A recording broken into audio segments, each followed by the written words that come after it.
was afraid of everything, of not knowing what was going to happen to me. I, of course, was afraid I was going to die.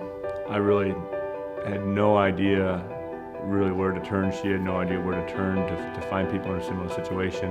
You know, we have 3 little kids that are 7, 4, and 1, so that's the first thing that pops up into my head is, you know, what is this going to do? Every aspect of your life's going to change, you know. It's everything's got to be refocused and reevaluated. You know, the way that it seemed, it was horrible. Everybody said it was horrible. We didn't know how horrible at the time. It was at the same time as we had our 4th child. So the emotions were all over the place. Shock mostly. Thank God we caught it when we did, being it was a T4 massive tumor. And they scheduled me right away for surgery. For the first time in my life, the reality of my mother's mortality just hit me like a ton of bricks. It's a financial burden. It's a stress on my family. My little girl's 3, so she doesn't quite get it. Both my husband and I are sitting in the doctor's room just in tears and just trying to figure out what happened, where did we go from being, you know, sick but fine to all of a sudden now this is cancer, which is, you know, this nightmare of a diagnosis. I'm Andrew Ferris. I'm the husband of a colon cancer survivor. My name is Susan Bloomer, and I am a colon cancer survivor. My name is Heidi Gorecki, and I am a colon cancer survivor. My name is Mark Moore, and I am a stage 4 rectal cancer survivor. My name is Jordan Roberts, and I'm the son of a stage 4 colon cancer survivor. I'm Yvette Ferris, and I'm a colon cancer survivor.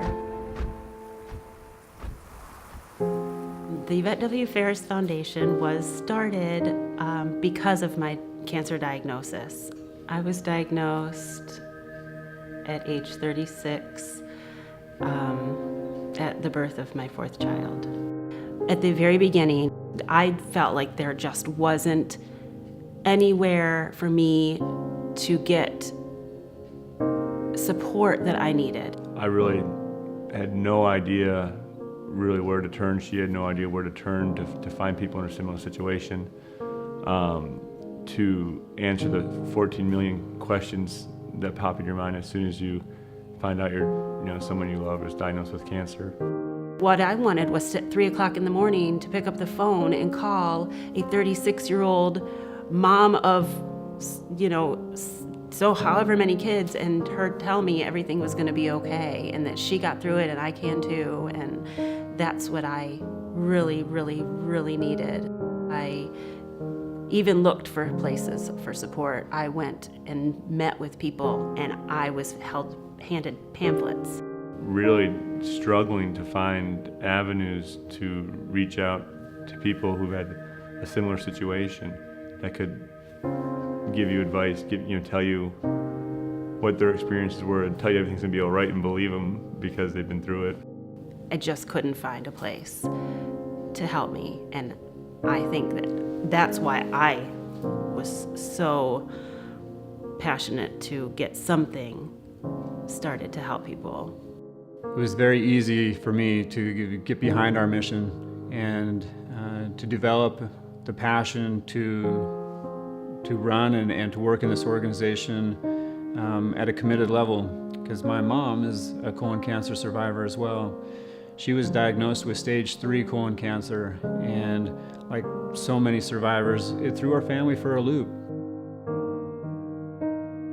Colorectal cancer is the 2nd leading cause of death in cancers among men and women, and the 3rd most common form of cancer among men and women in the United States.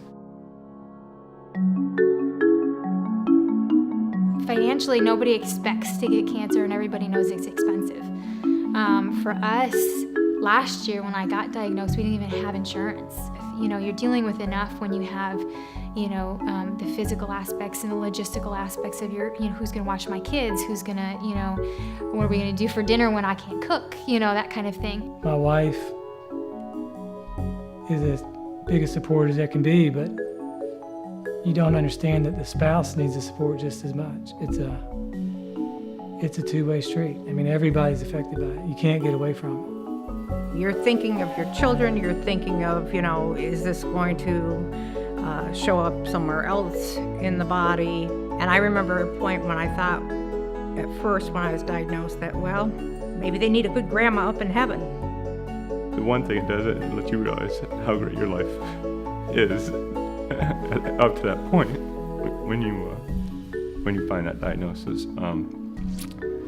So life, as you know, it's now over. Now it's different.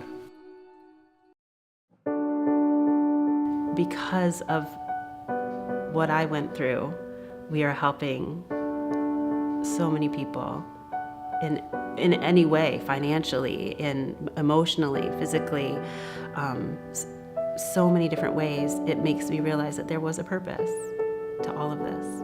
As we talk to nurse navigators in the hospital system, as we talk to the social workers at Carolina Healthcare System, at Novant Health, it became increasingly clear to us that we needed to do something to help fill in some of the gaps for people that are struggling with just the basic bills. Recently, we've launched our Under Our Wings program. Under Our Wings is a program designated to really get to know and provide financial assistance to families on a as-needed basis. So many families kind of slip through the cracks.